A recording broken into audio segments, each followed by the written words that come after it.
voy a empezar la grabación. Les voy a compartir aquí la pantalla.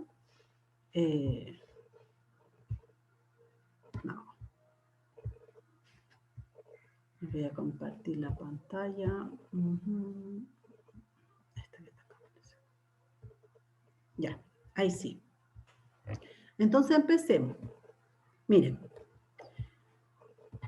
Las primeras preguntas están en el orden en que nosotros las generamos. El cuestionario, ¿no es cierto?, las mueve de manera aleatoria para que ustedes, ¿no es cierto?, puedan responder cada uno de manera individual y no estén haciendo consultas respecto de las preguntas.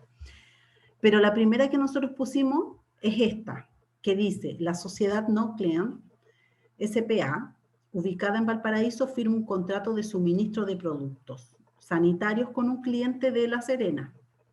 El día 26 de marzo debe enviar camioneta de la empresa con el pedido cuyo valor neto asciende a la cifra de 1.496.000 pesos. El cliente, preocupado de los diferentes escenarios sanitarios de cada región, transfiere a la cuenta corriente un monto equivalente al valor neto de la compra, en un intento de asegurar la venta. El registro contable del pago recibido por Nuclean, ¿cuál es? Entonces, ¿qué nos está diciendo acá? Hay que fijarse bien en el detalle, en entender, ¿no es cierto?, cuál es el hecho. El hecho es que aquí el cliente primero está preocupado porque le lleguen los productos, dada la situación actual. Entonces, ¿qué es lo que hace? Transfiere la cuenta corriente. Aquí está el tema, o sea, si transfiere la cuenta corriente, quiere decir que a la empresa le ingresó dinero, ¿dónde? En el banco. Por lo tanto, aquí inmediatamente empezamos ya. Esta dice banco, esta banco, tenemos tres alternativas. Descartamos al tiro una. Y después, ¿contra qué? ¿Por qué no debiese ir el IVA aquí? ¿Por qué no va el IVA? Porque aquí tenemos una alternativa con IVA para descartarla. ¿Por qué no iría el IVA? Porque no se afectó la venta de los productos. Exactamente. Es solamente que él lo que está haciendo es asegurar la venta, entonces le transfiere una plata. Pero todavía no se materializa la venta. Todavía yo no tengo los productos en mi poder. Entonces, ¿qué es lo que pasa? Descartamos entonces esa también. Me quedaría banco por 1.780.000, o sea, descartamos esta también porque también está acá el IVA. Entonces me queda anticipo de clientes a ventas, no, la habíamos descartado. Me quedaría banco a anticipo clientes. Entonces me ingresa en la caja de la empresa el 1.496.000, que es lo que me transfirió el cliente, y genero esta cuenta anticipo cliente. ¿Esta cuenta de qué tipo es? Anticipo cliente. Pasivo. Es un pasivo. ¿Por qué? Porque él me anticipó plata. Para esta empresa. Claro, él me anticipó plata al cliente. ¿Y qué tengo que hacer yo? Tengo que entregarle los productos. Por lo tanto, para mí es una obligación. Yo aquí estoy dejando claro una obligación. ¿Qué pasa cuando se materialice la venta? ¿Cómo sería el asiento cuando yo materializo la venta? ¿Qué pasa con este anticipo cliente?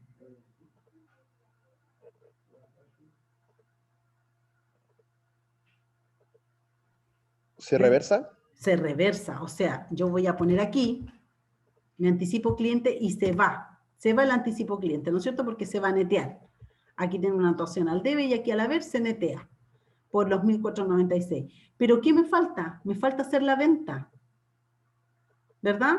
Entonces aquí yo voy a colocar anticipo cliente a ventas y voy a poner también el IVA de F. ¿Sí o no? Y ahí recién aparece el IVA, o sea, calculado sobre el 1.496.000.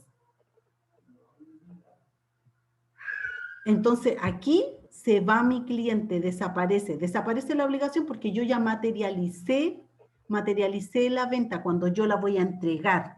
Cuando ustedes vean más adelante en la próxima cátedra, que es de norma contable 2, la NIF 15, se van a dar cuenta que la venta se materializa con la entrega del producto, que eso es lo que no pasa acá. Por lo tanto, la venta todavía no está solamente el anticipo. Y eso es lo que nos están pidiendo en este ejercicio.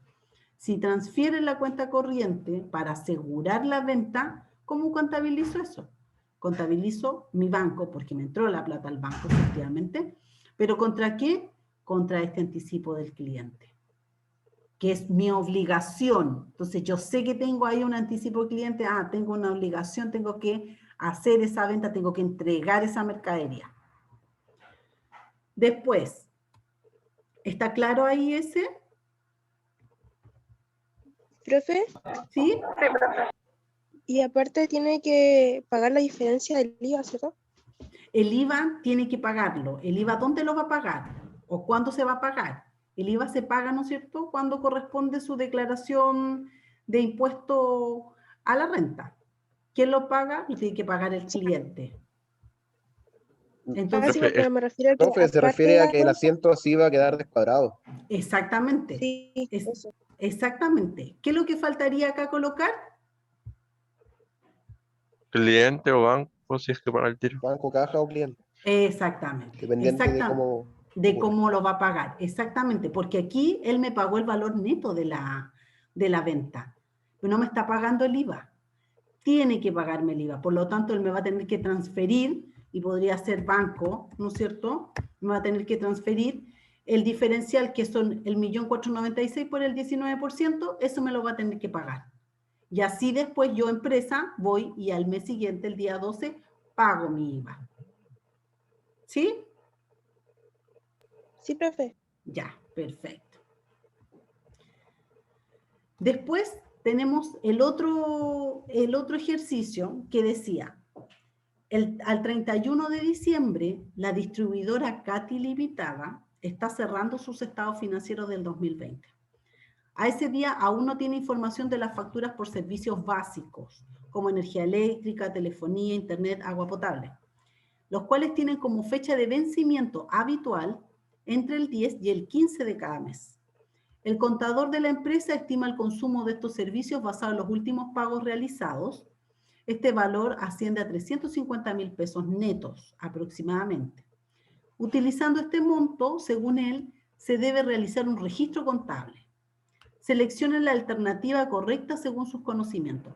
Entonces, aquí, donde dice el contador, estima el consumo de estos servicios basado en los últimos pagos, que son 350. Aquí, ¿de qué concepto estamos hablando? Cuando hablamos de estimación, ¿de qué tipo de cuenta? ¿O de qué concepto? El devengo, ¿no? Estamos hablando del devengo, sí, el principio del devengo, pero para poder reflejar en base al principio del devengo, ¿cuál es la cuenta que debería utilizar? Provisión. Provisión, porque la provisión es una estimación, no es el valor cierto. Porque, por ejemplo, si aquí no son 350.000 y son 400.000, no me va a cuadrar.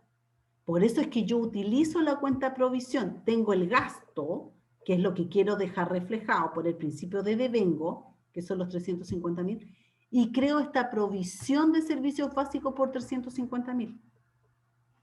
¿Y qué pasa si cuando me lleguen las boletas, yo sumo y son 400.000 pesos? ¿Cómo sería el asiento? Provisión de servicios básicos y después sería caja o banco, dependiendo de cómo vaya a pagar. ¿Ya? Y Si yo pongo aquí provisión de servicios básicos, lo voy a poner por 350, ¿no es cierto? ¿Ya? Pero yo tengo que pagar 400. sí, Al banco Cargo me de va a Pongo salir, servicios básicos por 50.000. claro, al banco yo le voy a pagar 400 porque eso es lo que me salió. Y aquí pondría entonces servicio, servicio básico, la claro, diferencia. claro, porque al final, ¿cuánto es el gasto? El gasto son los 350 más los 50, son 400. Entonces yo saldo mi provisión, ¿se fijan? Ahí está saldado, aquí tiene una anotación al haber, por el devengo, y aquí tiene la anotación al debe, los saldos. Y considero mi gasto de 50, que es el diferencial, más los 350, 400, y todo eso sale de banco, 400. ¿Lo ven? Profesora, ¿Sí? la cuenta de naturaleza de gasto. esa disminuye al debe. No, los gastos. ¿Dónde aumentan? El gasto es igual que el activo. Te aumenta el debe, te disminuye el haber. Ah, ¿y el ingreso también? ¿Cuál ingreso? ¿Cuál ingreso, Bárbara? O sea, no, pero yo me refiero así como por el ¿Las funcionamiento. utilidades? Claro. Ya. Aquí tengo una cuenta, voy a hacer un mayor de una cuenta de resultado pérdida, cualquiera. Acá me aumenta. Y acá, perdón. Acá me aumenta. Y aquí me disminuye. Y la cuenta de resultado ganancia. Lo mismo. La cuenta de resultado ganancia. Yo tengo aquí cualquier cuenta, la que a ustedes se les ocurra. Aquí tengo una ganancia. Ganancia. La ganancia me aumenta al haber, me disminuye al deber. Ese es el tratamiento de cuenta. Las pérdidas es igual que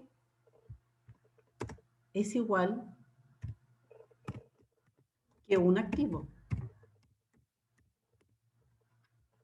Y la ganancia, estoy hablando que es igual que un activo, solamente respecto a la anotación, donde aumenta y donde disminuye. Y la ganancia, como el pasivo. Entonces, el activo también me aumenta el debe y me disminuye al haber. La pérdida me aumenta al debe, me disminuye al haber. La ganancia me aumenta al haber, me disminuye al debe. El pasivo me aumenta al haber, me disminuye al debe. ¿Sí? Sí, profesora, se entendió súper bien. Ya, Bárbara. Profesora, ¿Sí, Diego? tengo una duda respecto al anterior, que el pago puede ser por caja y no banco. O sea, lo de banco ahí fue como ejemplo nomás, ¿cierto? Sí, pero mira, hoy en día, ¿qué empresa paga los servicios básicos con caja? Sí, o sea, ¿No es cierto? Hoy día sí, nadie sí, entendí. paga con caja. O sea, todos los van a hacer por transferencia. Ya, Claro, puede ser caja, ya. sí, pero Sí, veamos la realidad. Nadie va a pagar, nadie, ninguna empresa tiene caja ya. Es muy riesgoso, todo el mundo ya confía en los bancos. Antes no, entonces por eso es que, y el poco acceso que había a las cuentas, hoy día hay cuenta root de empresa, imagínate. Entonces todo el mundo usa transferencia bancaria. ya. Gracias. ¿Sí?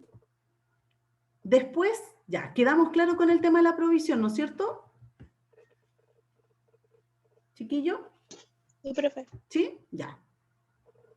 Ahora, estas provisiones, bueno, lo que les quería comentar también de las provisiones las vamos a ver este semestre, están en la NIC 37, ¿ya? Y las provisiones son aceptadas contablemente. ¿Por qué? Por lo que decía la compañera, por el principio de devengo. Hay provisiones que son las más conocidas, como la provisión de indemnización por años de servicio o la provisión de vacaciones. ¿Cómo calculo yo esas provisiones? Bueno, eso es lo que nosotros tenemos que revisar cuando vamos a hacer auditoría a una empresa. Nosotros no le vamos a cuestionar que haya hecho una provisión. Lo que vamos a cuestionar es la forma en que estimó esa provisión. Eso es lo que tenemos que revisar. ¿Cuál es la base de cálculo para hacer una estimación? Si, por ejemplo, nosotros decimos, este año, ya, el año 2020, se hizo la provisión de vacaciones del personal y se consideraron para todos los que tienen un año, ¿no es cierto? Porque un año se requiere para tener derecho al beneficio de vacaciones, se les consideraron 15 días. Listo, 15 días. Nadie salió de vacaciones.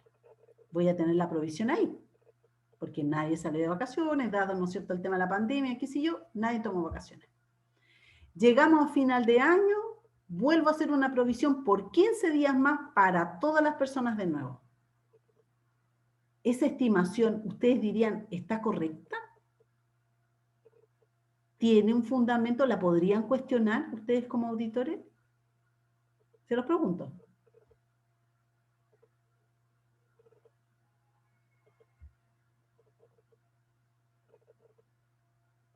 ¿Mm? ¿Cómo, profe? ¿En qué sentido?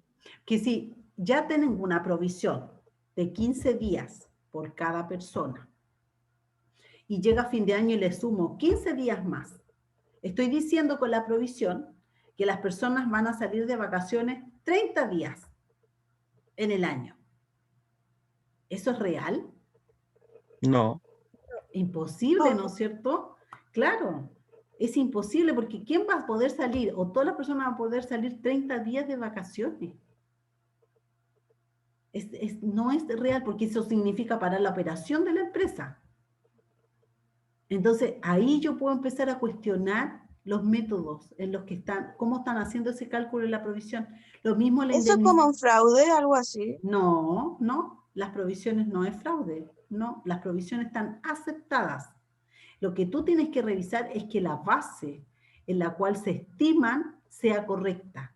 Por ejemplo, pongo otro ejemplo, los incobrables. Los incobrables es una provisión, yo estimo una incobrabilidad.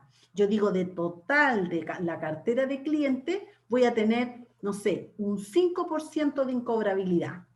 ¿Cómo determino ese 5%? Resulta que voy a ver los años hacia atrás y digo, el año anterior la incobrabilidad fue de un 3% y el anterior a ese fue de un 6%.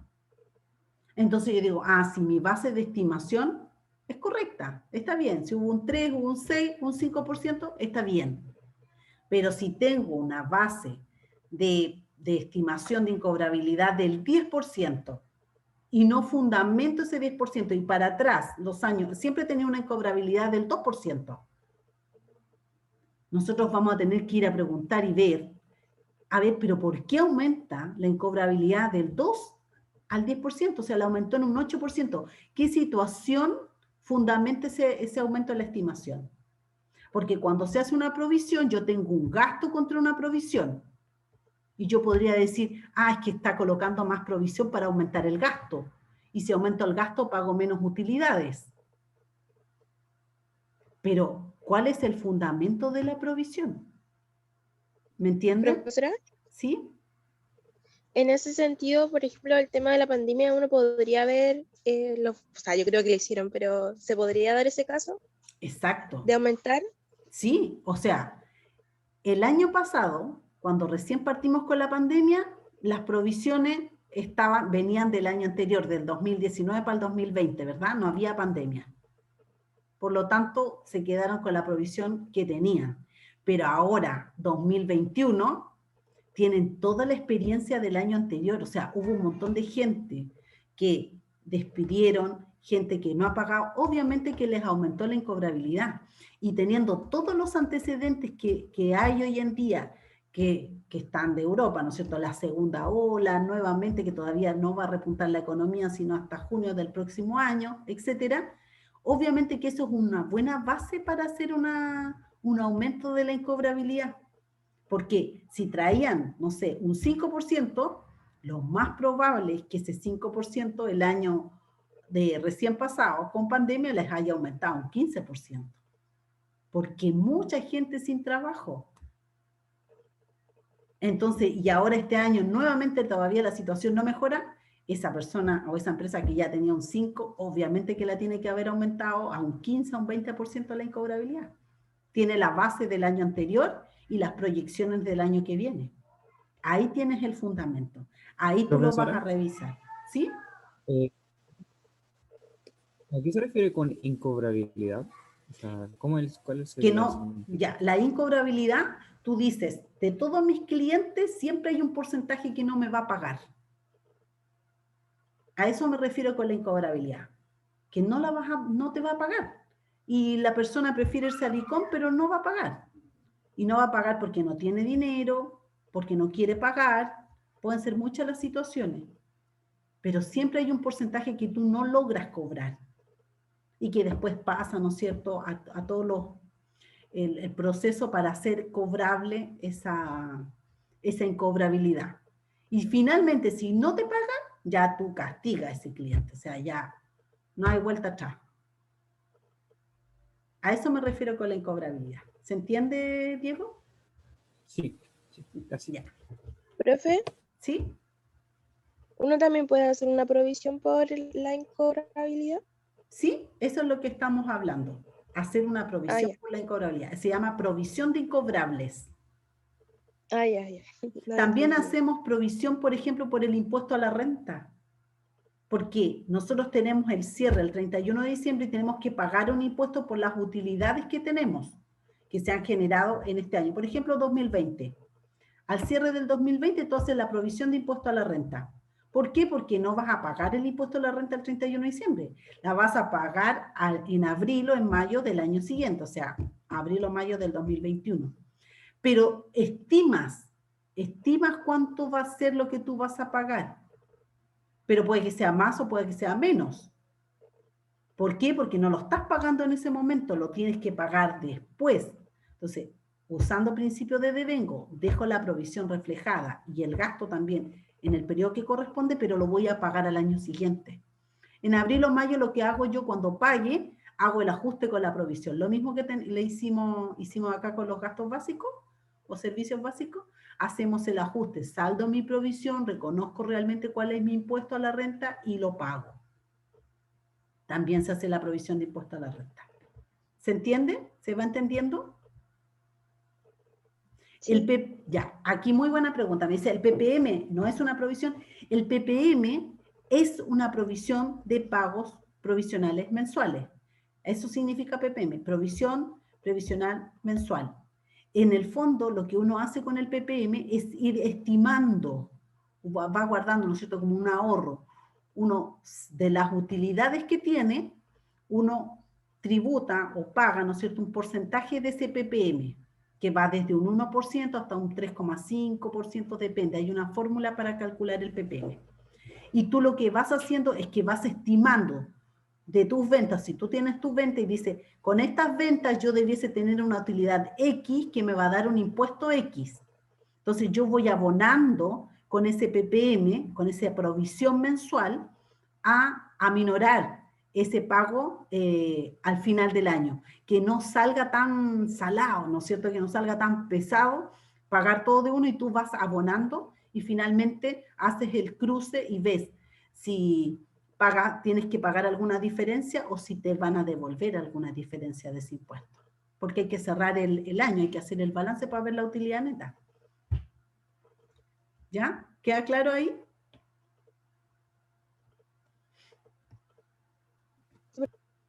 Ya, perfecto. Vamos al otro caso. Dice, los días 3 de cada mes, siempre y cuando sea un día hábil, la sociedad Marca Alma S.A. paga la remuneración a sus trabajadores del mes anterior, mediante transferencia bancaria. La sociedad efectúa cierres mensuales de su información contable. El costo de las remuneraciones mensuales es de 2 millones de pesos. Los descuentos previsionales son 400.000 pesos. El sueldo por pagar es de 1.600.000. El registro contable del pago de las remuneraciones sería, aquí lo que están preguntando es el pago de las remuneraciones. No es la contabilización que se va a hacer el día 3, no la que se está haciendo el día 31. Entonces, si me dicen el pago de las remuneraciones o de los sueldos por pagar, mi alternativa es remuneraciones por pagar a banco. Porque estas remuneraciones por pagar es un pasivo, es la obligación. Y como dijimos arriba, el pasivo me disminuye en el debe. O sea, saldo este pasivo y me disminuye el activo. ¿Dónde? En el haber.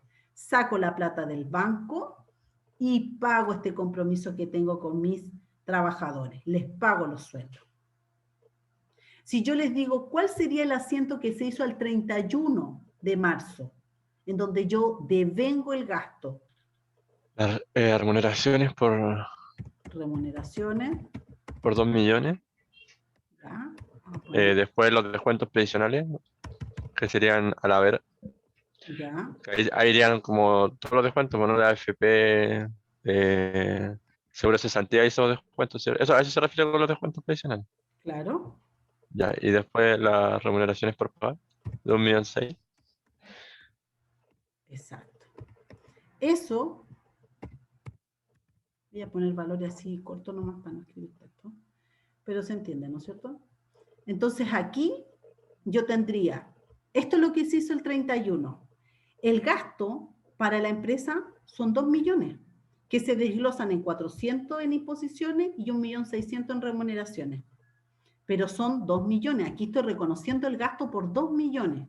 Y estoy diciendo, tengo dos obligaciones. Una, pagar las imposiciones, que va a ser el día 10 o el día 13 del mes siguiente.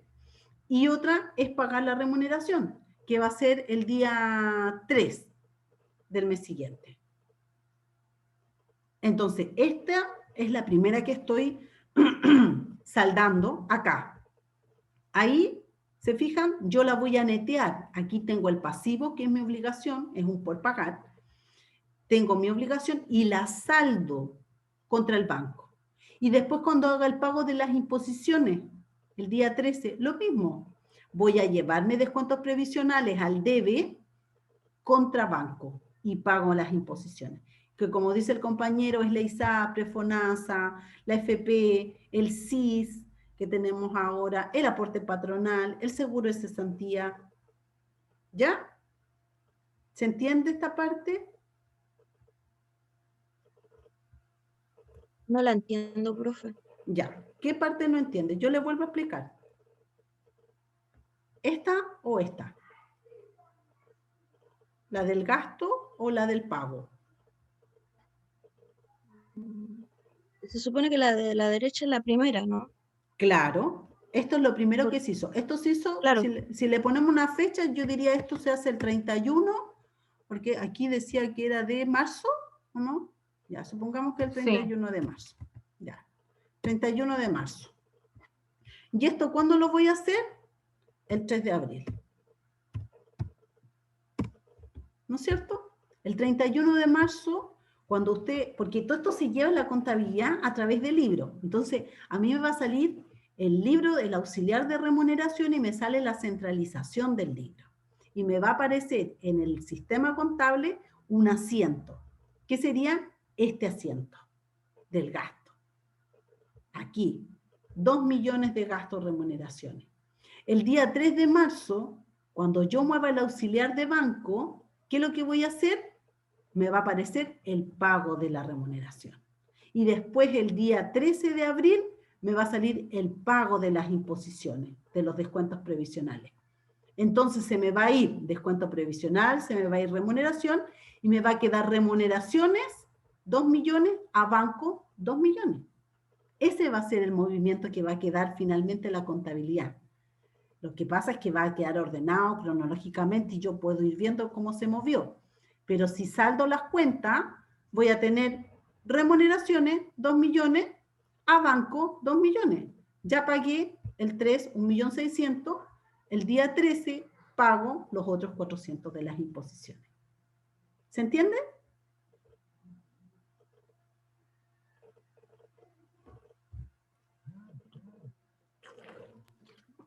¿Bárbara? Eso de las remuneraciones por pagar a banco, ya se sale.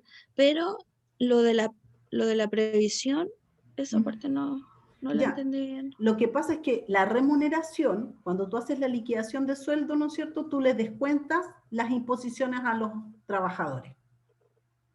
Tú se las descuentas de su sueldo, tu empleador. Pero es tu obligación pagar esas imposiciones a las diferentes instituciones, FONASA, ISAPRE, FP.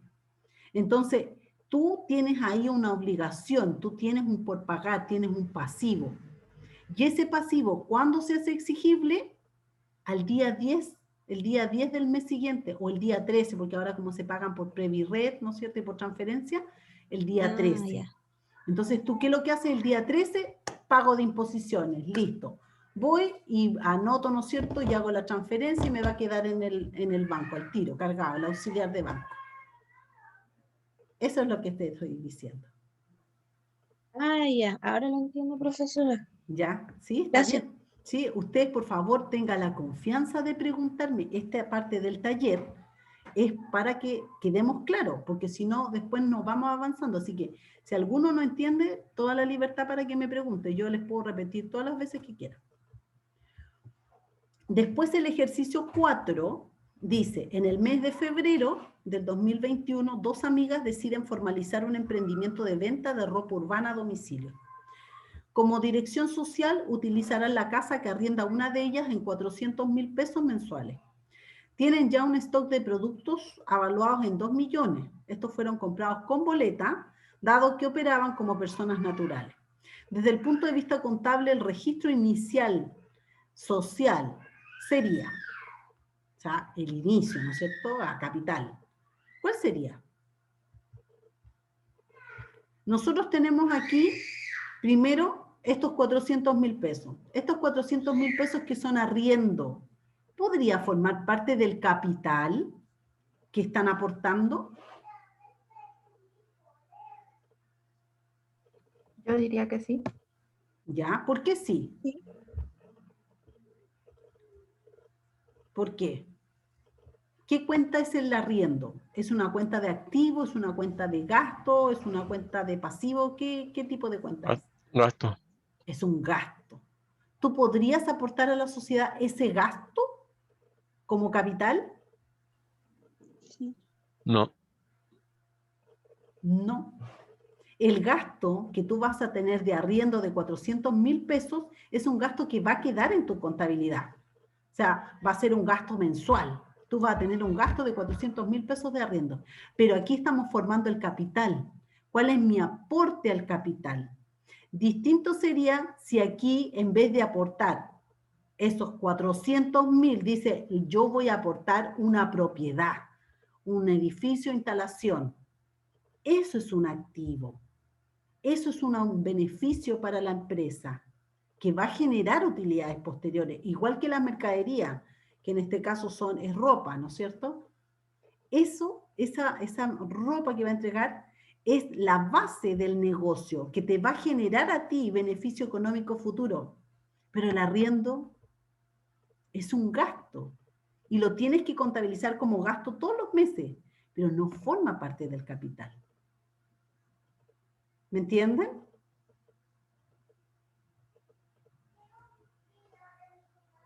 ¿Me entienden, chiquillos? Sí, profe. Ya, me escuché un poco como robot, me decía mi conexión está intermitente. Sí, pero se entendió igual, profesora. Ah, ya, sí, porque me doy cuenta que ahí me están escuchando como robot. Entonces, acá el tema, el asiento, ¿cuál sería? Mercadería por 2 millones a capital. ¿Por qué no hay IVA tampoco? Porque compró con boleta. Por lo tanto, es la mercadería al capital. La mercadería es lo que a mí me va a permitir generar beneficio económico futuro. Entonces, por lo tanto, eso forma parte del capital. Pero el arriendo va a ser un gasto mensual y me va a disminuir, lo voy a poder rebajar, ¿no es cierto?, de las utilidades que tenga. ¿Ya? ¿Se entendió esa parte? Profesora, Sí. y después para anotar el crédito fiscal, el IVA crédito fiscal, ¿cómo lo haríamos? Aquí no hay crédito fiscal, porque no compraste con factura. Si hubiese comprado con factura al nombre de la sociedad, aquí hubiese sido mercadería, IVA crédito fiscal. Aquí lo que tú vas a tener es un débito fiscal cuando ella empiece a vender estas mercaderías, porque va a tener que hacer la venta, ¿no es cierto? No sé, banco a venta, IVA débito fiscal, pero ese es el IVA que le va a cobrar a sus clientes. Pero crédito fiscal no hay porque dice acá el ejemplo que compró como persona natural antes de tener el RUT de la empresa. Ah, ya.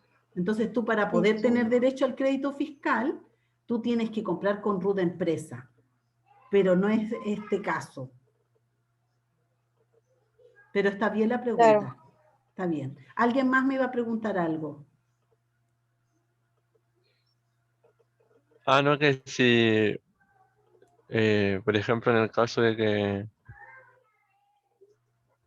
Ahí se me fue.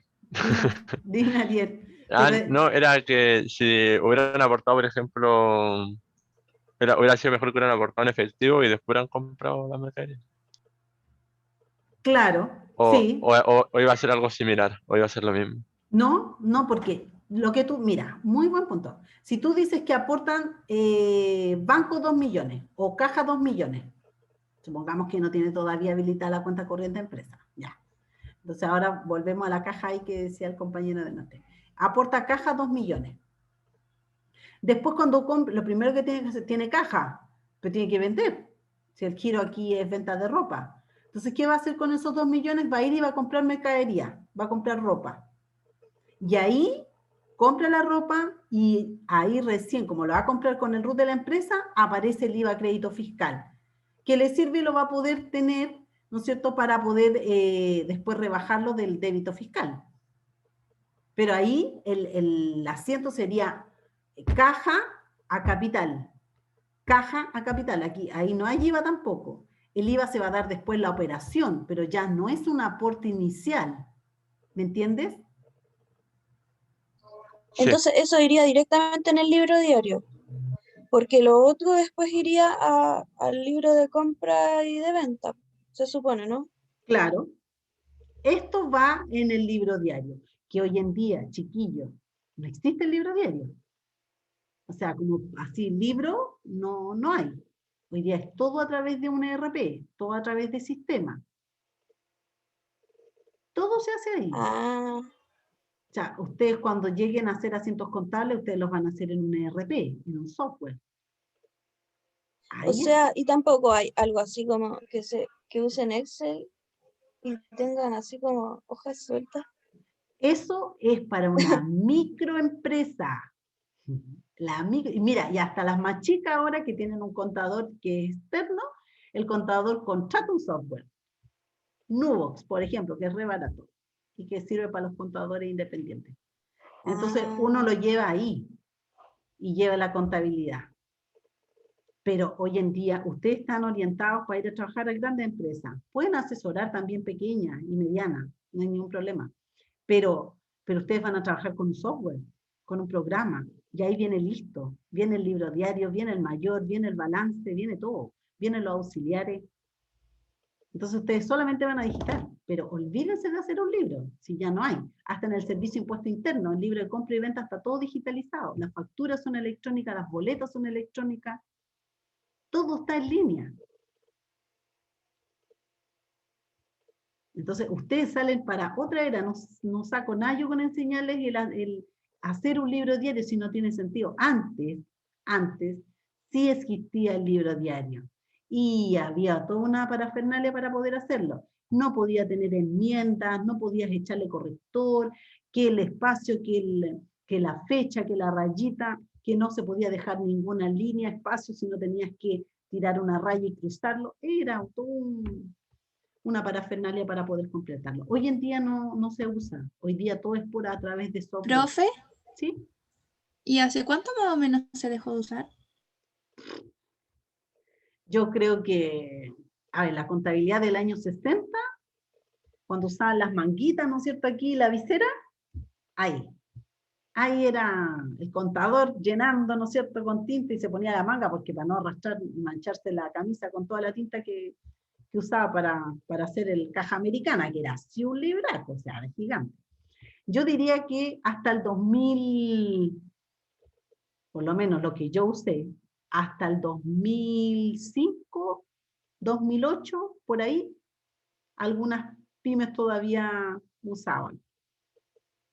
Pero hoy en día es software. Hoy día todo es electrónico y pides la autorización y el timbraje a través de planillas, de hojas también electrónicas.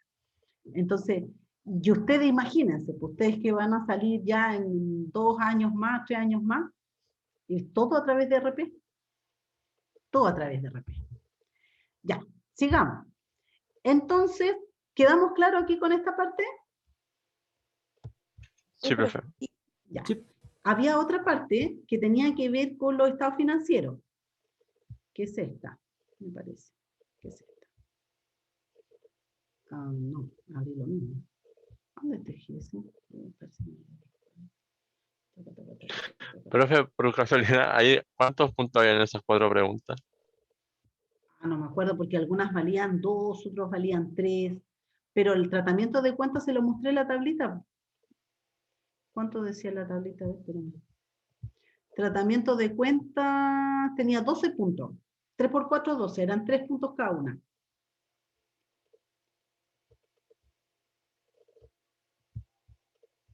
¿Sí? ¿Qué están viendo? El Word. El Word, ya, perfecto. Listo, entonces, aquí. Ahí está. Aquí venían algunas 5 preguntas de estado financiero. Entonces la primera decía, el estado financiero que se incorpora bajo IFRS es el estado de resultados integrales, el estado de flujo de efectivo, el estado de cambio en el patrimonio o el estado de uso y fuente. ¿Ustedes conocen todos estos estados financieros?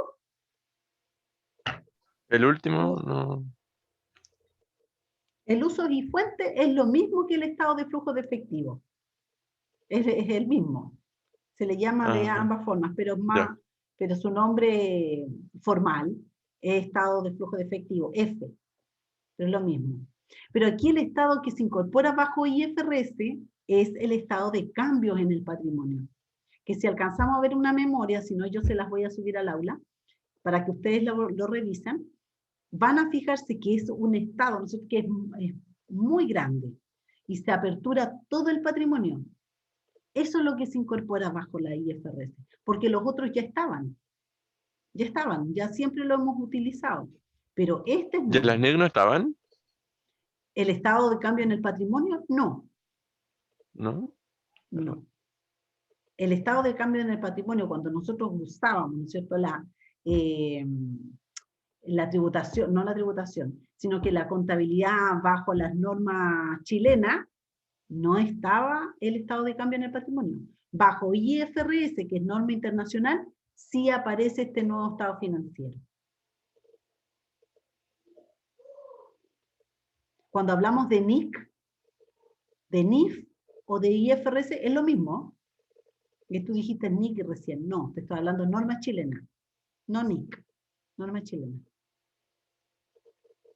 La que boletín técnico, colegio de contadores, esa. La IFRS son las NIF, por cierto.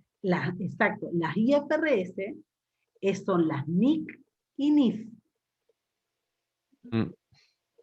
Normas internacionales de contabilidad, o en inglés NIF. Normas internacionales de información financiera. Eso es IFRS. Entonces tenemos, aquí era el estado de cambio en el patrimonio, que como les digo, yo les voy a subir una memoria para que ustedes se familiaricen con todos estos estados. Ahí aparece el de resultado integral, el de flujo de efectivo y el de cambio en el patrimonio. Y aparecen también las notas, que también son estados financieros. Después dice la capacidad para generar recursos y hacer frente a obligaciones. ¿A través de qué estado financiero se muestra? ¿Será el F? ¿El estado de situación financiera o el estado de cambio en el patrimonio? Porque el presupuesto no es un estado financiero, así que ese descartado el tiro, ¿verdad? Pero dice generar recursos. ¿Qué es lo que son los recursos? Los activos. Y hacer frente a las obligaciones, los pasivos. Entonces, ¿dónde aparecen los activos y los pasivos? ¿En qué estado? En el de situación financiera. Ahí me aparecen los activos y los pasivos, en el estado de situación financiera. En el flujo de efectivo no, porque me muestra todos los movimientos de efectivo, la fuente y el uso de ese efectivo. Por lo tanto, aquí la respuesta correcta era esa. Después dice, las actividades que se muestran en el estado de flujo efectivo son actividades de la operación. Ustedes no han hecho todavía estado de flujo de efectivo. ¿Lo han visto? ¿Lo conocen? No, yo no, profe. Ya. Cuando estén en cuenta superior, van a tener que hacer F con el profe Barril. Ahí los quiero ver. No. Eso es, claro, un poquito más complicado, pero entretenido igual. Pero con la memoria que les voy a subir, revísenla para que se familiaricen, para que vean y digan, ah, y después lo miren nomás y digan, ah, sí, ese es un F.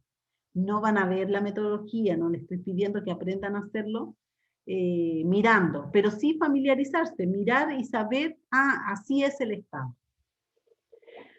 Después dice, el riesgo de la operación y capacidad de pago que se puede determinar de los estados financieros es importante para quién. Ojo, aquí dice capacidad de pago. ¿A quién le interesa más la capacidad de pago de una empresa? ¿Al inversionista, al fisco, al público en general o a los acreedores? Cuando digo acreedores, es lo mismo que proveedores. ¿A quién le interesa la capacidad de pago? Al acreedor, ¿no es cierto? Al proveedor. Porque el proveedor es el que le entrega la mercadería a una empresa. Y el proveedor es el que quiere saber, a ver, ¿me vaya a pagar en cuánto? ¿Me va a pagar en 30, en 60, en 90 días? Entonces, sí le interesa saber cuál es la capacidad de pago que tiene esa empresa. Ahora ustedes me van a decir, profe, pero es que está la ley de 30 días. Sí, pero hoy en día todavía esa ley no se cumple al 100%. Por lo tanto, hoy día todavía hay un montón de empresas que no le pagan a 30 días. Las grandes empresas a lo mejor pueden cumplir el plazo de 30 días, pero si le vendí una pyme, la pyme no te va a pagar a 30 días, va a depender del plazo que ellos tengan de cobro a sus clientes. Si la pyme vende a 60, no te va a pagar a 30. Entonces, es importante conocer para los acreedores cuál es la capacidad de pago que tiene la empresa. Si me va a pagar o no me va a pagar y en cuánto tiempo me va a pagar. ¿Sí? ¿A qué se refiere con riesgos de la operación? Riesgo, ¿qué tan riesgosa es la actividad que está generando? A eso se refiere, el riesgo de la operación y la capacidad de pago. ¿Qué actividad es la que se genera? ¿En qué empresa me estoy metiendo? Por ejemplo, no sé, venta de zapatos. Si yo voy a ser proveedor de una empresa que vende zapatos, en la venta de zapatos tiene un riesgo de su operación, ¿no es cierto? Y si más encima, no sé, se dedica a zapatos de hombre, por ejemplo, porque las mujeres compramos más zapatos y los hombres no tanto. Se dedica a solamente zapatos de hombre. Ya hay un riesgo, ¿por qué? Porque yo sé que no todo el año se venden tantos zapatos. Si hace zapatos de hombre y hace zapato escolar, sin pandemia. Sé que el pic, ¿no es cierto?, va a ser en los periodos del verano y hasta marzo, porque ahí va a vender más. Pero después, ¿qué va a pasar? ¿Va a disminuir su venta? Tiene una venta estacional donde hay pic de ventas y después baja, ¿no es cierto? A eso se refiere con el riesgo operacional. ¿Me entiendes, Diego? Sí, lo entendí como si es rentable el giro de la empresa. Claro, más que saber si es rentable, es saber a qué riesgo tú te estás enfrentando con ese giro. A saber si la venta es estacional, si es una venta constante. Por ejemplo, no es lo mismo ser proveedor o acreedor de una empresa que vende zapatos a ser proveedor o acreedor, no sé, del home center. ¿Cuál es el riesgo de la operación de home center? Mucho menor que el de la operación de la zapatería o de la fábrica de zapatos. ¿Verdad? Porque home center tiene diversificado sus productos. Variedad. Claro, y la gente compra todo el año, tiene un nivel de venta, entonces toda esa información la vaya a ver. ¿Sí? ¿Alguien me pregunta? Profesora, entonces la operación lo que abarca serían las ventas, el mercado en el que está inverso y el tipo de empresa que es, ¿cierto? Claro. Incluye todo eso. Claro, lo que pasa es que ahí yo te estoy haciendo un análisis financiero, pero cuando vamos a la contabilidad y hablamos de operación, son operación todas aquellas actividades propias del giro, para lo cual la empresa nace, cuál es su razón de ser de la empresa. No hay en las IFRS una definición clara del concepto de operación, y lo vamos a ver cuando revisemos NIC 1, que va a ser el semestre que viene. El IFRS no define el concepto de operación, pero sí deja entrever, en base a lo que sale en el marco conceptual, que son las actividades que le dan la razón de ser a la empresa. Ahí eso es la operación. Pero lo que yo te estoy diciendo, cuando uno hace un análisis de un estado financiero, tú como acreedor te vas a fijar en ciertas situaciones mirando el estado de situación financiera, pero eso sí o sí lo tienes que complementar con otros datos. O sea, el análisis que hace un acreedor no solamente del balance que puede ver publicado o que va a revisar, ¿no es cierto?, que la mismo contador le puede pasar o la empresa le puede pasar. Hace un análisis más global. O sea, va a analizar hoy día hasta el tema de pandemia. ¿Cómo está esa empresa en pandemia? ¿Cuántos trabajadores tiene? ¿Me entiendes? Es para poder analizar todo su riesgo. Es mucho más integral. Profe, recién me confundí. Entonces, ¿las IFRS son las NIF? Mira, cuando hablamos de IFRS, estamos hablando de toda esta metodología internacional, ¿no es cierto?, para aplicar normas internacionales de contabilidad. Las NIC es el nombre chileno y las NIF es el nombre gringo, pero es lo mismo. IFRS es el gran concepto. Y en las IFRS tú encuentras las NIC, NIC le decimos nosotros, Norma Internacional de Contabilidad, los gringos le dicen NIF, Norma Internacional de Información Financiera. Ah, ya, listo. Y después tienen las CENIF y ahí queda la mitad.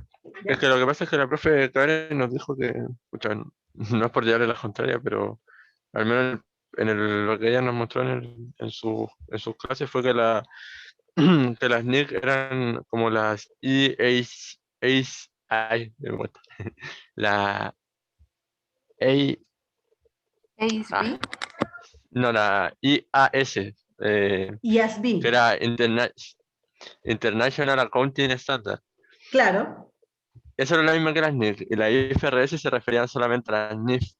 Entonces, eso, que las NIF eran la IFRS y la NIC era la EAC, no sé si. No, pues. EAC. Es un organismo. No, pues EAC. Lo que pasa es que quien emite es el IASB. Ellos son los que emiten las normas internacionales de información financiera. El IASB. Hoy en día, las NIC, las normas internacionales de contabilidad, y las NIF forman parte de lo que es el IFRS. Hoy en día tenemos NIC y tenemos NIF. ¿Qué es lo que pasa? Lo emiten diferentes, hay las NIF, que se emiten entre el IASB y el otro, que no me acuerdo el nombre, que es el organismo que hace el análisis, que baja la información emitida por el IASB. Hoy en día las NIC están siendo derogadas y están pasando todas a ser NIF, a llevar una parte más de aplicación, de ejercicios. Entonces tú tienes, por ejemplo, la NIC, que era la NIC de arrendamiento, que hoy en día fue derogada y pasó a ser NIF 16, arrendamientos. Hay otras que se consolidaron, que se juntaron varias NIC y pasaron a ser parte de una NIF. Pero la diferencia está en que la NIF, como te digo, es la norma que emite el IASB, pero que además está trabajada por otro estamento del mismo, que forma parte también del IASB, pero que la hacen con más ejemplos, y de hecho tienen más partes, más segmentos, no solamente como un apéndice, como tenía antes. Ahora Entonces, profe, las dos pertenecen a la IFRS independiente de quién la emita. Exactamente. Nosotros vamos a estudiar NIC y vamos a estudiar NIF. Las NIC están desapareciendo y están pasando todas a ser NIF. Vamos a estudiar ambas, NIC y NIF. Ambas forman parte de lo que es IFRS. Por ejemplo, vamos a ver NIC 2, NIC 16, NIF 5. Entonces, vamos a ver todo. Pero como les digo, las NIF, hoy en día, de aquí en un futuro, van a tener más preponderancia las NIF, pero van a derogar a las NIC. Y es una cuestión súper simple, porque las normas internacionales de contabilidad, NIC, hoy en día pasan a ser normas internacionales de información financiera. Es mucho más grande el espectro.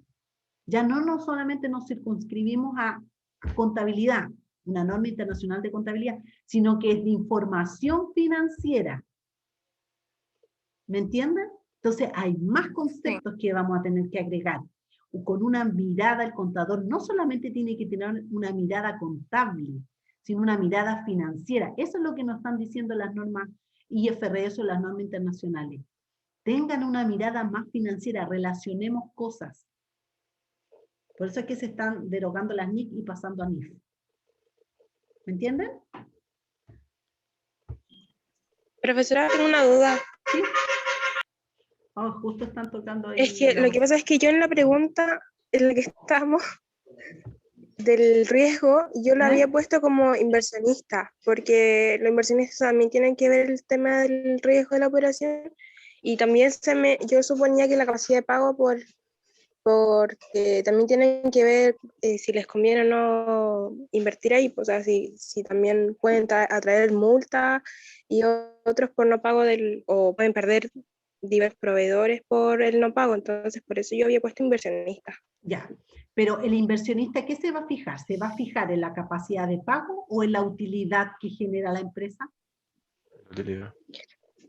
Es la utilidad, pero yo también lo había visto como que quizás si la capacidad de pago es muy poca, entonces tampoco va a querer invertir, porque si no puede perder proveedores, y si no tiene proveedores tampoco puede producir, y así sucesivamente. Pero al inversionista, si lo ponemos en un orden de priorización, al inversionista, ¿qué le interesa en una organización? Que genere utilidad. Porque le van a tener que pagar, a lo mejor, claro, no va a tener la liquidez, como tú dices, tan rápida, pero el pago lo van a tener que hacer.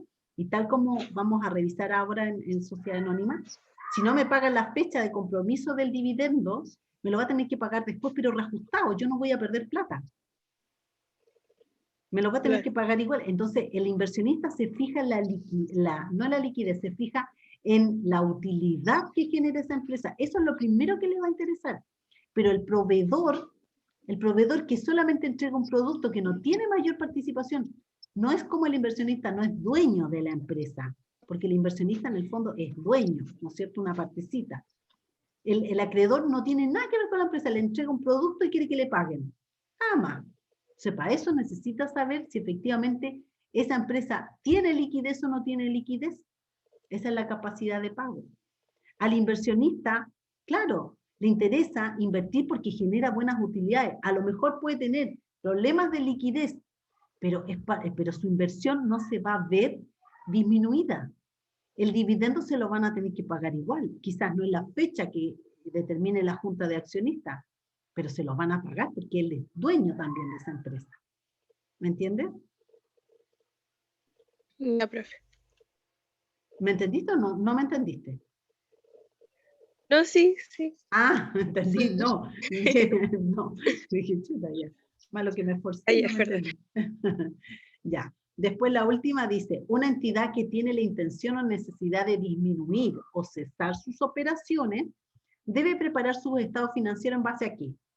Al valor de realización, al costo histórico, al valor actual o al costo corriente. ¿Cuál es el costo histórico?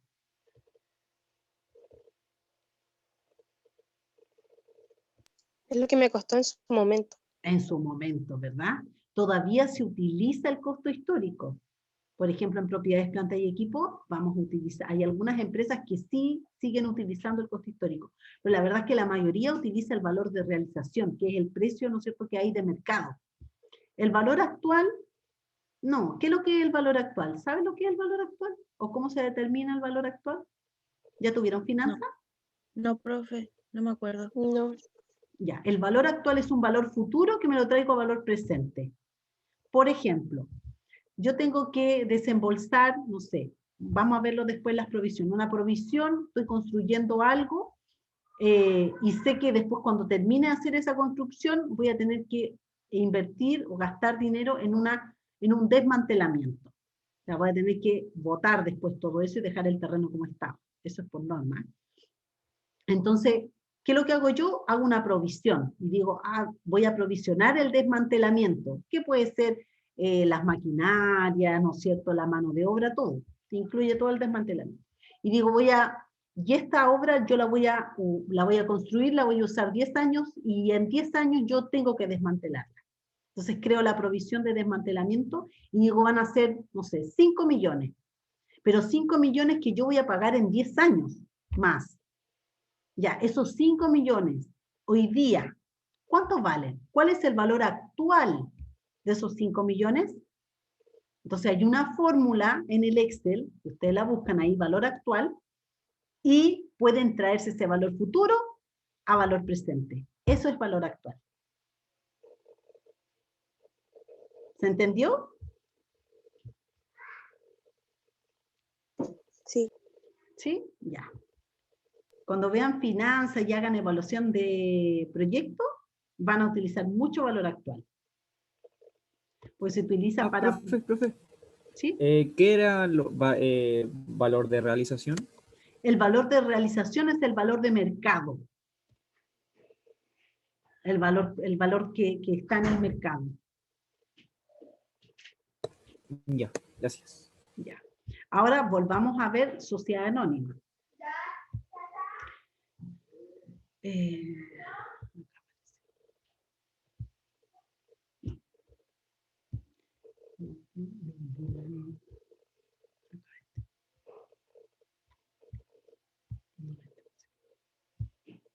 Ahí, listo. Vamos a ver sociedad anónima. En sociedad anónima había un ejercicio y tenía varias preguntas. Entonces dice, el 1 de enero del 2020 el patrimonio de una sociedad anónima abierta es el siguiente. Capital 200 millones, son 200 acciones. Pérdidas acumuladas 35.600.500. Utilidad del ejercicio 78.900.600. Y eso da un total de 243.300.100. El capital de la sociedad está 100% suscrito y pagado. El 15 de marzo, la Junta de Accionistas distribuye el resultado como sigue. Los dividendos mínimos obligatorios, un 20% de dividendo adicional que se va a pagar en la segunda quincena de junio, o sea, entre el 15 y el 30 de junio. Y el saldo se destina a futuras capitalizaciones. El 20 de mayo se paga el dividendo mínimo obligatorio conforme a la ley y el 30 de septiembre se paga el dividendo adicional. El ejercicio además nos entrega que hay un interés para los dividendos de un 4,5% y nos entrega el valor de las UEFs, de los diferentes periodos, ¿verdad? De los diferentes momentos. Entonces aquí la primera pregunta dice, el monto del dividendo obligatorio distribuido es, ¿qué porcentaje es el monto de dividendo que se entrega? ¿Qué dice la ley? 30%. ¿Y sobre qué lo calculo?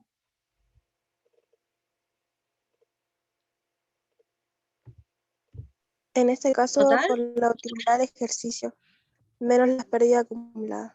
Exactamente. Siempre se descuenta las pérdidas acumuladas. Por lo tanto, ¿qué voy a hacer yo? Voy a tomar las utilidades del ejercicio, le voy a rebajar la pérdida acumulada y me da una base de 43.300.100. A esa base le aplico el 30% y ese es mi monto de dividendo obligatorio, es decir, la alternativa que teníamos ahí, ¿no es cierto? 12.990.030. La segunda pregunta dice, ¿cuál es el monto del dividendo adicional? Bueno, el ejercicio dice que el dividendo adicional es de un 20%. Es decir, lo mismo, ya tengo la base, que son los 43.300, calculo el 20%, el adicional me da 8.660.020. 8.660.020. Ahí está.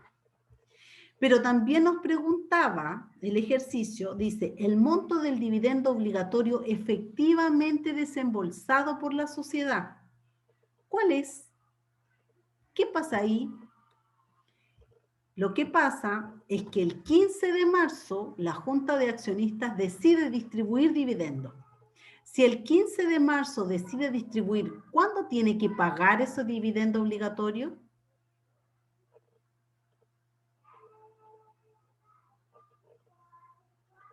El 15 ¿El 15 de? de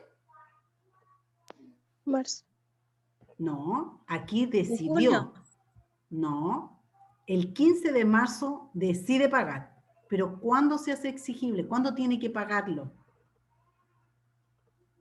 ¿Se recuerdan?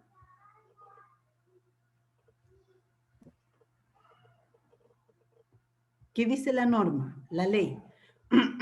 Dice, Ley de Sociedad Anónima, artículo 81, el pago de los dividendos mínimos obligatorios que corresponde de acuerdo a la ley o a los estatutos será exigible transcurrido 30 días contados desde la fecha de que la Junta aprobó la distribución de utilidades.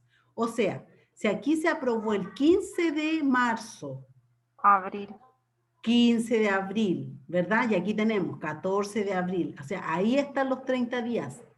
Entonces, como este dividendo no se pagó el 15 de abril, porque acá abajo dice que el 20 de mayo se paga el dividendo, o sea, ya nos pasamos más de un mes en el pago.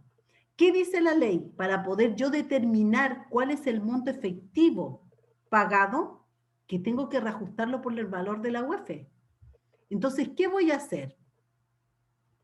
Yo digo, mi dividendo obligatorio, sé que son 12.990.000, ¿no es cierto? Ya lo habíamos calculado.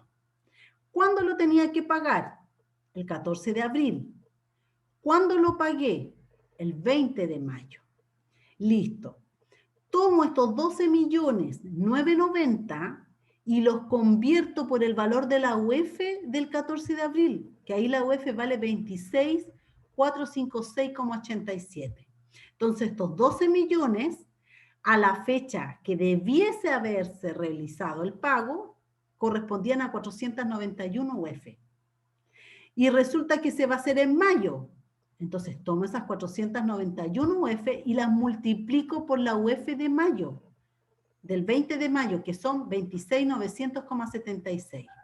Entonces, estos 12.990.000, efectivamente pagados el 20 de mayo, equivalen a 13.207.975.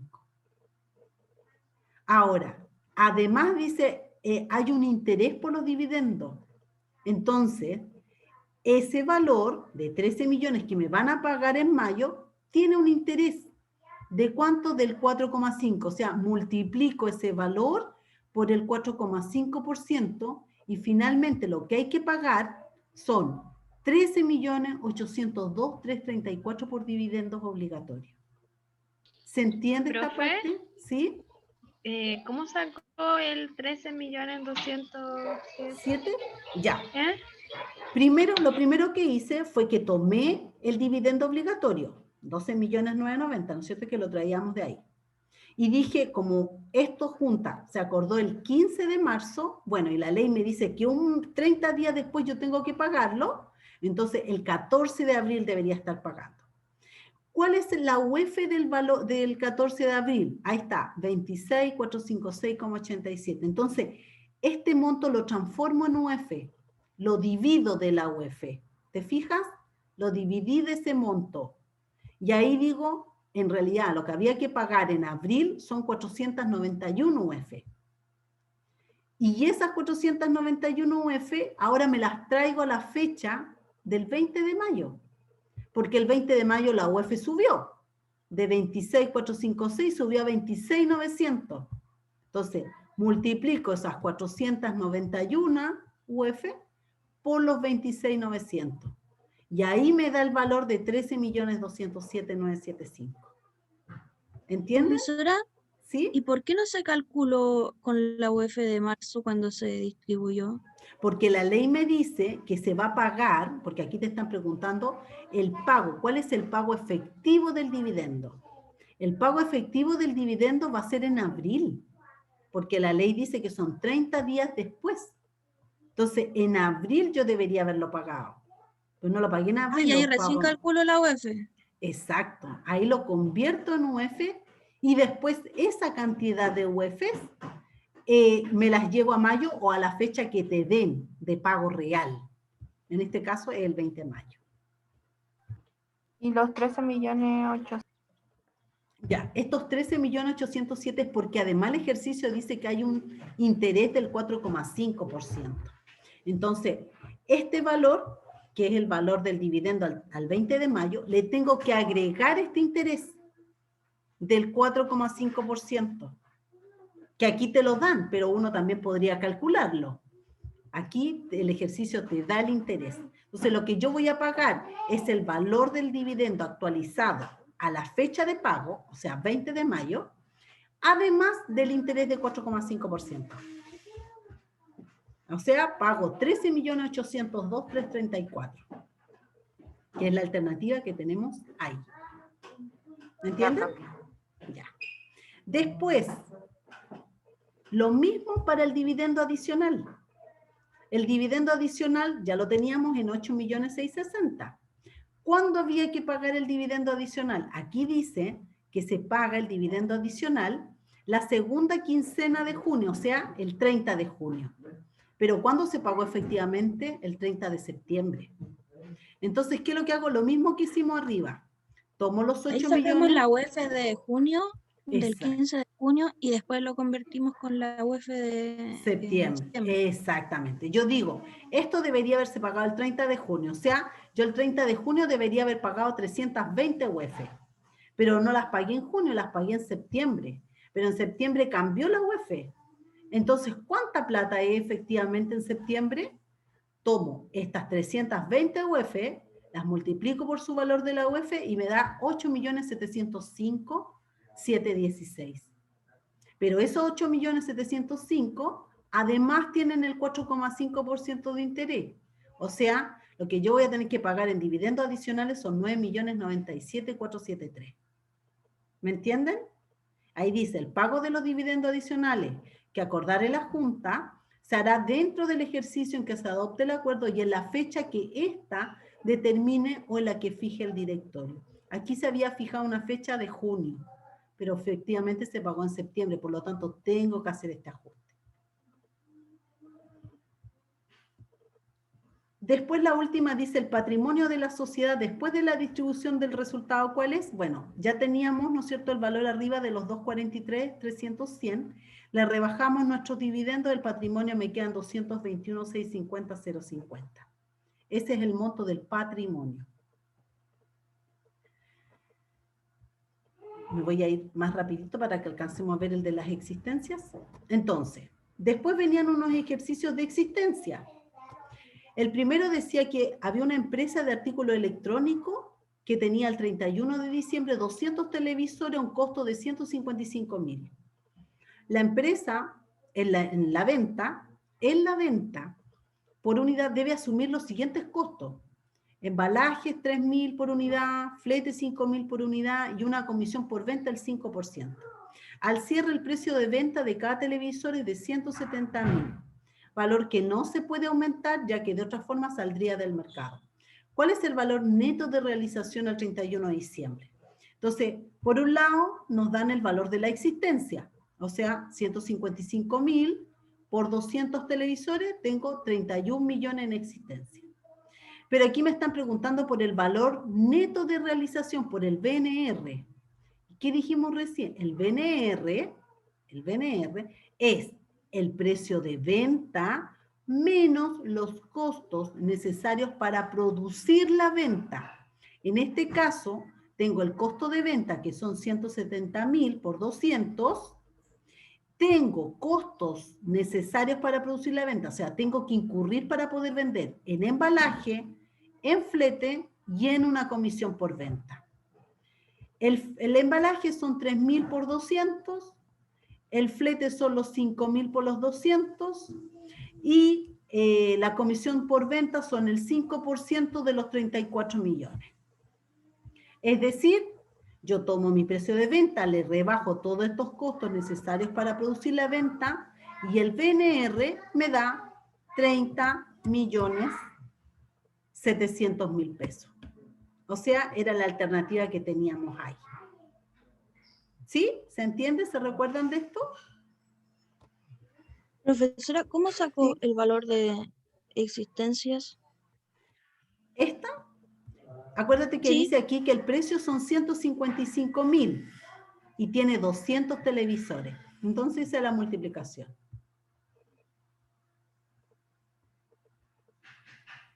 Ah, ya, entonces lo sumó en total. Esto lo puse como un dato. Cada valor de embalaje y flete lo multiplicó por los 200 televisores. Claro, claro, porque son precios unitarios. ¿Te fijas? 3.000 por 200, 5.000 que es que el precio unitario del flete por 200 y la comisión que es el 5% por los 34 millones.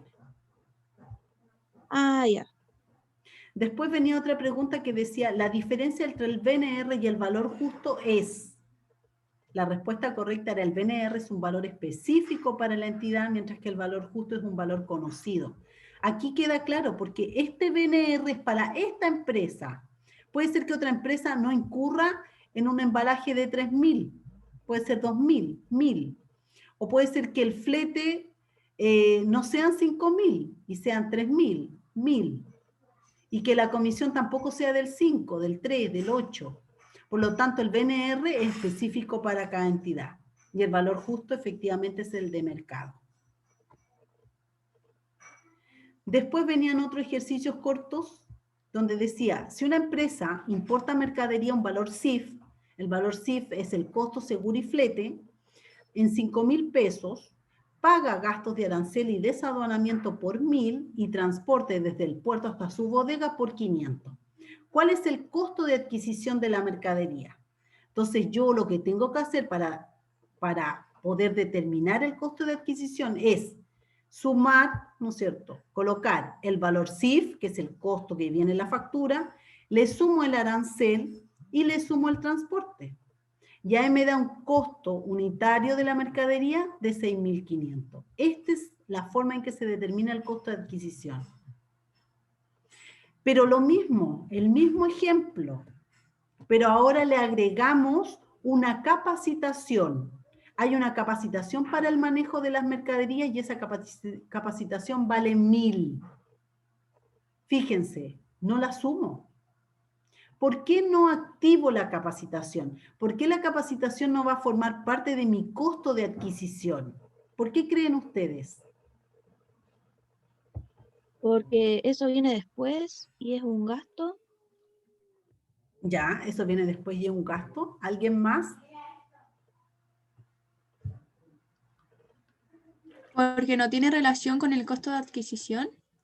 ¿Por qué no tendría relación con el costo de adquisición? Si, por ejemplo, yo te digo, tú vas a comprar una máquina muy específica, una máquina, no sé, ahora que estamos en tema COVID, supongamos que sea una máquina para analizar las muestras, y necesitas que se capacite el personal, porque si no, no vas a poder operar la máquina, no van a saber operarla. Entonces yo te facturo la máquina y aparte te cobro, no sé, 1.000.000 de pesos por la capacitación. ¿Por qué ese costo no lo puedo llevar como costo de la adquisición? Ese 1.000.000 de pesos. Quizá porque la capacitación no cuenta como mercadería. Ya, es porque la capacitación, ¿a quién le hago la capacitación? A las personas. A las Recursos humanos. personas, exactamente. ¿Y qué pasa con las personas? Las personas hoy en día están en esa empresa, pero el día de mañana no sabemos si van a estar, esas personas se pueden ir. ¿Y qué va a hacer? Se va a llevar esa capacitación, se va a llevar esa parte del activo. Entonces, la capacitación no se activa porque se realiza a personas. Por eso es que no forma parte del costo de la adquisición.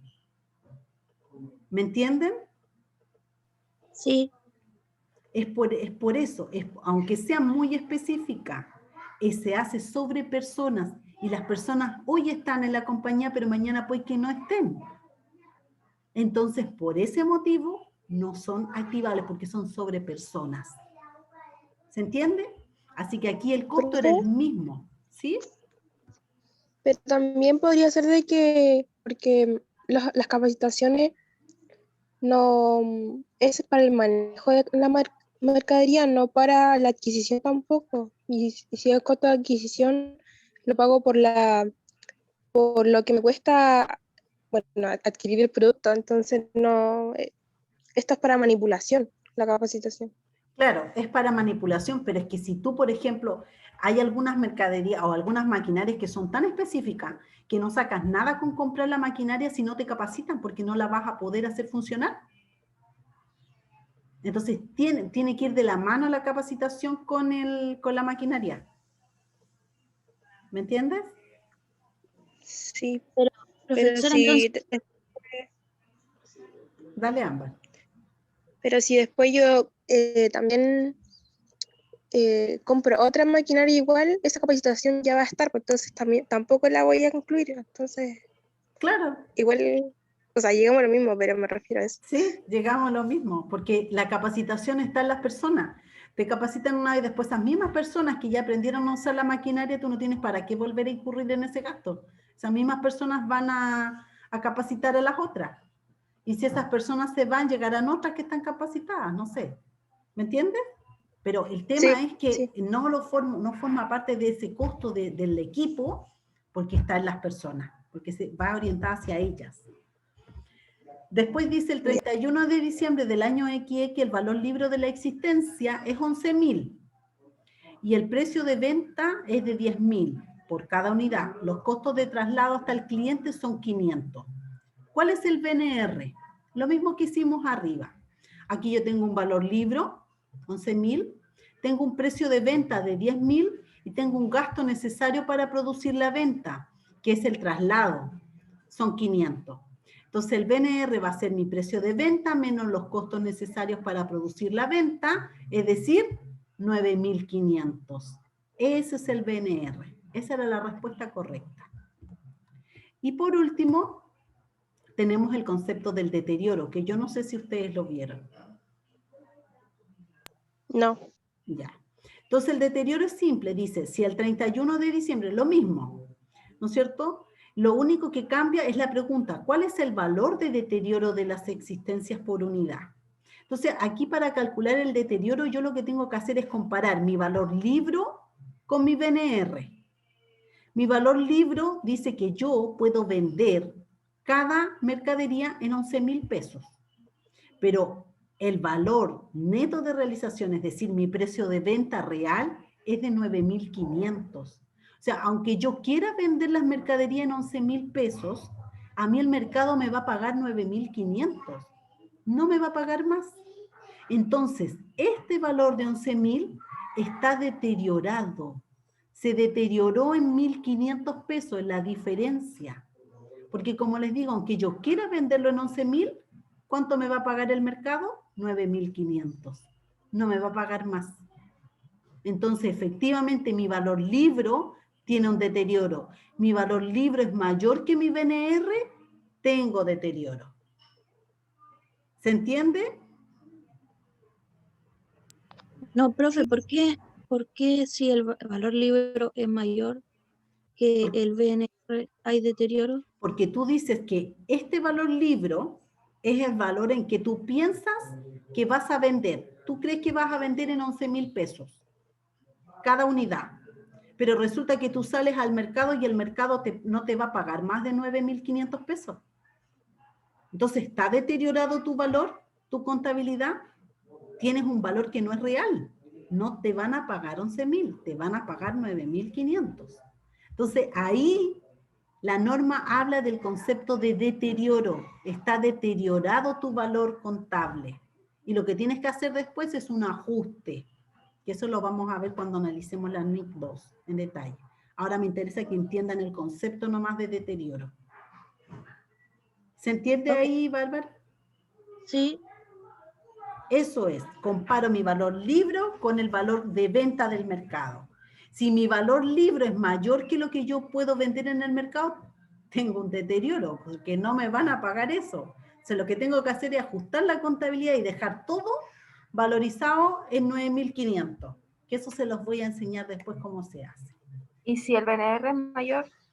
Entonces, queda a valor libro, porque eso lo van a aprender en norma contable 2. Va a quedar reflejado siempre, no, en norma contable 2 no, en la NIC 2, porque siempre tiene que quedar reflejado al menor valor entre las existencias, deben quedar reflejadas al menor valor entre el BNR y el valor libro. Si el valor libro es menor, no hago nada. Lo dejo así, está bien, porque ya es el menor valor. Pero si el BNR es menor, se genera el deterioro y yo tengo que hacer un asiento para ajustar esto y hacer la rebaja de estos 1.500. Pero ese asiento se los voy a enseñar después. ¿Ya? O sea, esto continuará. Gracias, profesor.